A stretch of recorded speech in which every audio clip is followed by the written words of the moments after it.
And now we're going to look at putting the rope on her hind feet.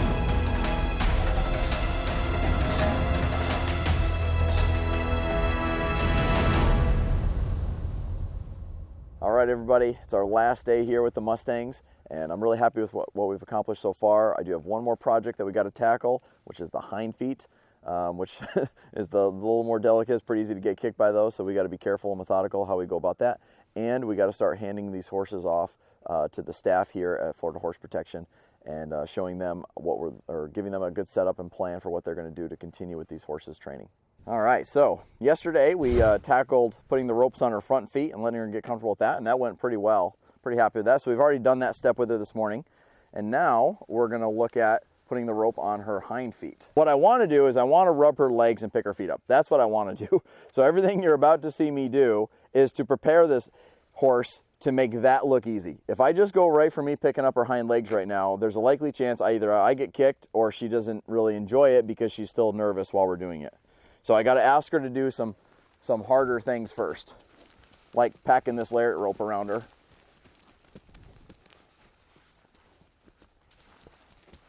And again, just wearing a rope. I sound like a broken record, but again, there's not a bad place on a horse to hang a rope. They got to get used to things touching them everywhere. This is preparing her for not only handling her feet, it's preparing her for wearing a saddle someday, preparing her for all kinds of things. Super. And again, she's learning how to recover. She's learning to give herself these little moments of relief by just slowing down, processing what's happening, recognizing it's not as bad as she was thinking it was going to be. Okay. Well, I should touch her hind legs first. She feels like she's fixing to kick my head too.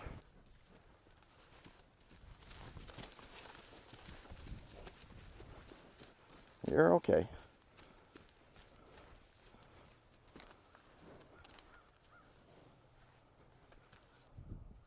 She feels really scared of this rope touching her right now. So what I'm thinking is if I teach her to yield to this rope, it's going to pay off a lot more than just trying to rub her with the rope, because she just doesn't really like this at this point. So I just want her to move and just wear it. And a lot of times them moving, again, diffuses that comfort zone a bit, or diffuses those defenses. Now I'm going to put a feel on it. And I want that feel to mean stop. Or sit down. We can do that too. But you can see how scary that is to her. But that would be my hand on her foot too if I was standing back there. So all she's got to do is stop and not be so dramatic. All I'm doing is putting a light feel. I'm not holding down on it at all. I got 2 fingers on the rope.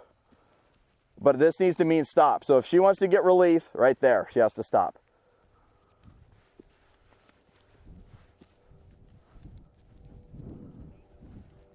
Yeah. So she's learning to self-regulate. She's learning to recover on her own. And that panicking doesn't equal relief. And that's what taming is.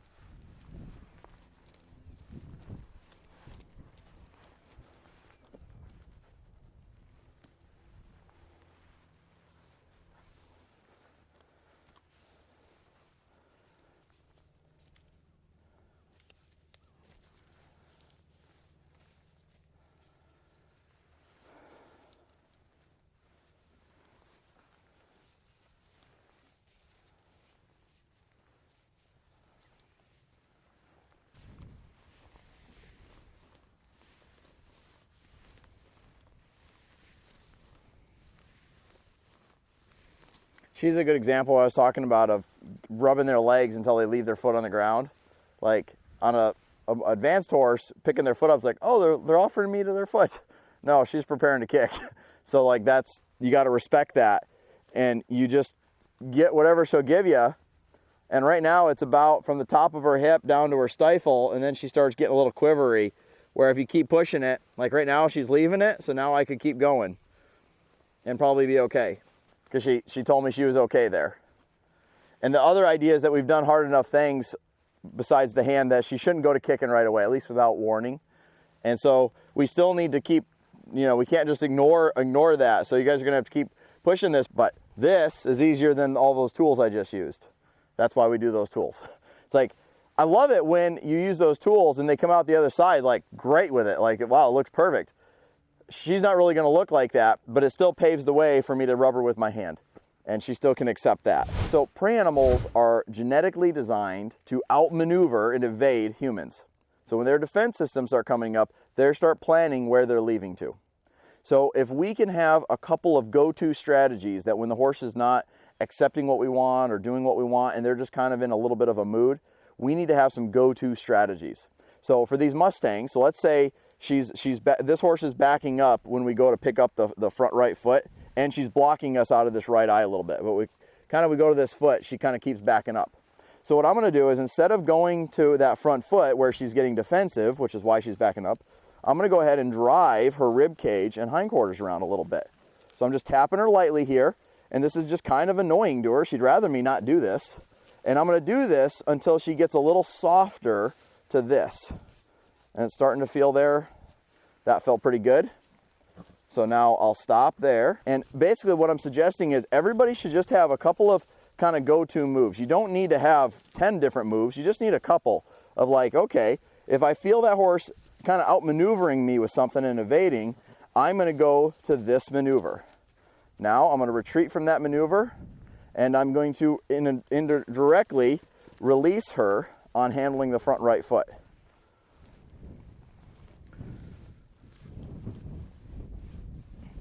Okay. Now, the second thing that I would recommend that we get good at doing is controlling their feet. So I'm gonna drive the hindquarters, change hands, drive the forequarters. There we go. Drive the hindquarters. And this just practices these little yields, but I want this to come more off of the flag now versus the halter. So when we first started taming these guys, we focused on yields off the halter. Now it's yields off the driving pressure. That's important because the halter is like them turning loose to control. The driving pressure is more like them mentally learning to say yes. You know, it's like I didn't make her do those yields with this. There wasn't enough pressure there to make her. But I set it up in a way that made it hard for her to ignore it. So she wanted me to take that pressure away, so she had to step off of it. And by having, you kind of convince the horse that you're a ninja and you can kind of go between things when you can outmaneuver them. You know, a lot of with Mustang taming and young horse training is outmaneuvering them. Kind of knowing what they're apt to do and then just having a plan, having a couple of go-to moves that you can do right away. You know you're gonna do it, you know how to do it, you're just gonna do that thing right away if they start finding a way to evade something you're asking for. All right, your turn.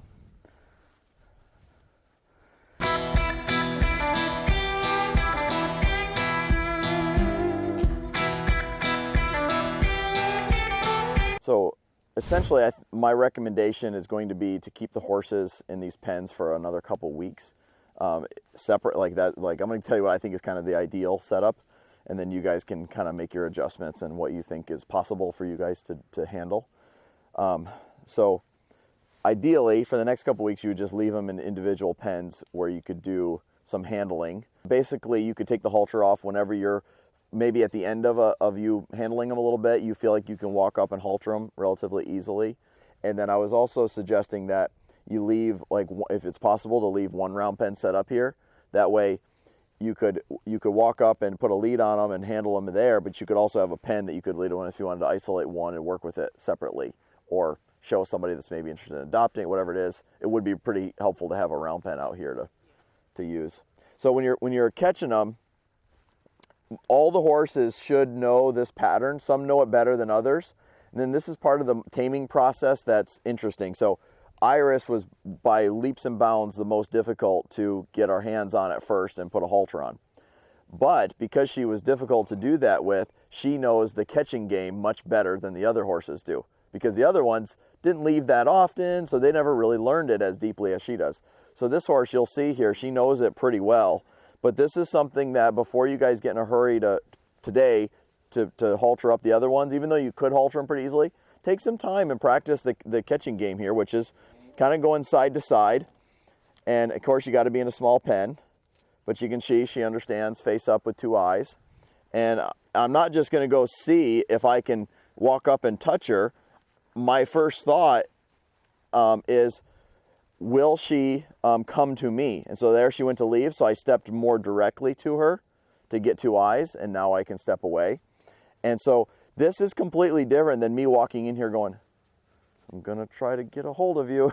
You know, like, you gotta erase that thought from your mind. I'm trying to attract her to me. For her, you know, one of the first safe spots is just touching her on the neck, not going right for that halter. I have no desire to go for that halter until I'm very certain that she's letting me in and around here. And so here, I'm gonna get my snap ready. And this is also where it's nice to have snaps that are easy to handle one-handed versus the rope connectors or the other ones, like something that's pretty easy. A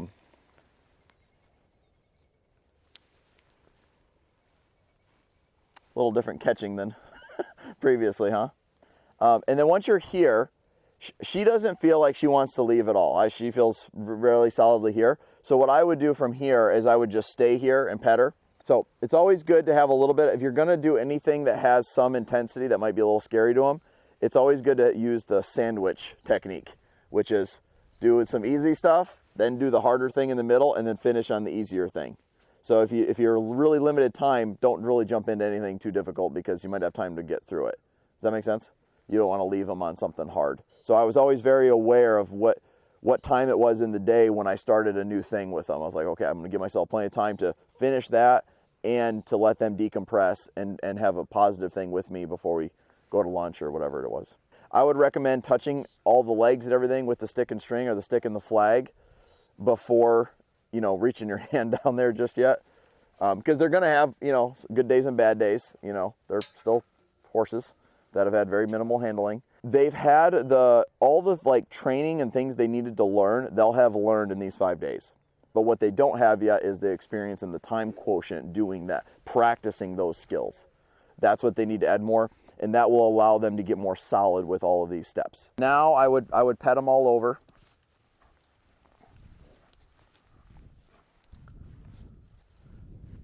You know, and you wanna touch everything.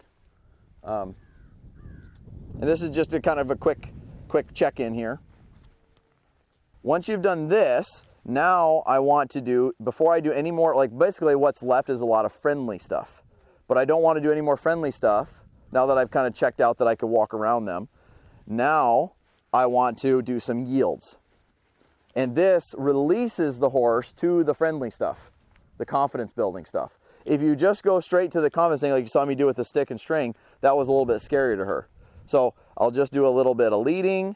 And now the yields that they know to move their forequarters and they know to move their hindquarters. So you can do these yields. They know the back up. You can ask them to back up off some energy. And then you can also ask them to circle. See how she's kind of stuck? It's because she's being defensive right now. And these yields help them diffuse those defense systems. And they kind of see us as the leader more. So if you don't do these yields, if you just spend time petting them, they don't get nearly as gentle as they will if you kind of have a more complete package to it. And it seems counterintuitive. It's like, why would you drive around a horse that's afraid of you? But it's because they actually get really stuck if you don't. And so I would do these yields until it's just like a little bit fluid. You saw the first time was kind of awkward and clunky and she didn't really go. I mean, granted, she just learned it, but like, okay, that one's more willing, more smooth. She's willing to travel through that spot. So then I go, okay, well, that's working. Check, check. Now I'll go back to a confidence thing. Like maybe now I'll go back to just petting her with my hand. So I'll practice approaching her here, just kind of petting everything. I don't like to stay, you know, I like to move at like a reasonable pace and not go super, super slow. With everything. Check that out. Now would be a good time. You could take a second halter, practice putting a second halter on. That would be a big one. Handling some scary spots. So for most of the horses, they're very defensive of their poll. So spending a little bit of time just kind of petting them here and just making sure they're okay being handled there. It's like, hey, could I handle your mouth, you know, in case we need to give you a little deworming? You know, just a little messing with them, right? Goes a long ways. If you had extra time, then I would do some confidence building things with extra tools. Like I might take the stick and string and see if I can throw that over them. So this would be a little harder to accept. But you wouldn't want to get into one of these if you don't have the time to finish it. Yeah. You know, if you don't got the time to do much, those yields are not that hard, so you could do those. But then otherwise, just spend time petting them is what you would do. By taking a few more days and just letting these things be easy and not I basically was the one that asked them for the really hard stuff.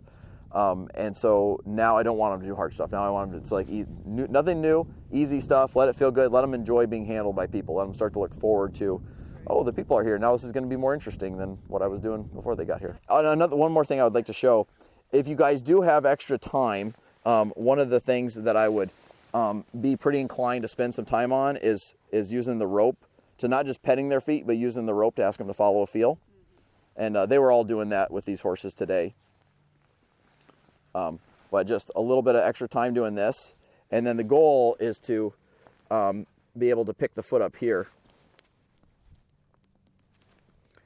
And as this gets better and better, then you can start, you know, hanging onto the foot, you know, taking the rope off, picking the feet out, you know, doing that sort of thing.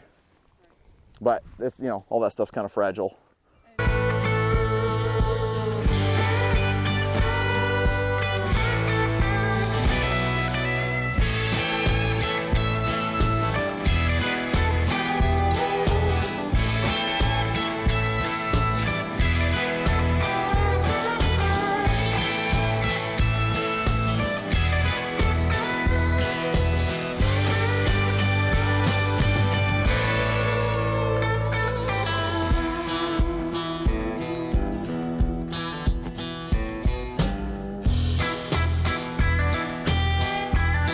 All right, so we just got done. We kind of showed Christine where the horses are at, and your staff here has done a really good job helping us. It allowed us to spend a lot of extra time with the horses. So what we've done is we've kind of handed the horses over to them and showed a system that I would use to continue building their trust and confidence in humans over the next couple weeks.